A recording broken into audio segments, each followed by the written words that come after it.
আজকে আমরা three landing স্টেয়ারটা দেখাবো। সর্বপ্রথম কলাম তৈরি করবা, আর ইসি লেখে এন্টার। কি লেখে এন্টার? আর ইসি।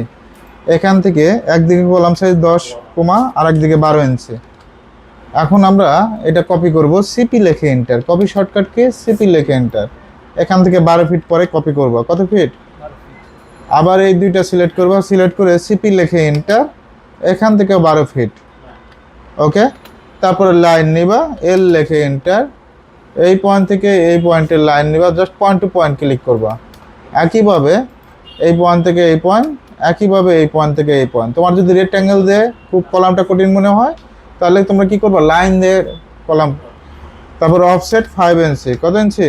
5 ইঞ্চি। এখান থেকে অফসেট নিয়ে নিবা 5 ইঞ্চি। তারপর আমরা অফসেট 3 ফিট 6। কত ফিট নিবা? এখান থেকে 3 ফিট 6, এদিক থেকে 3 ফিট 6, এদিক থেকে 3 ফিট 6।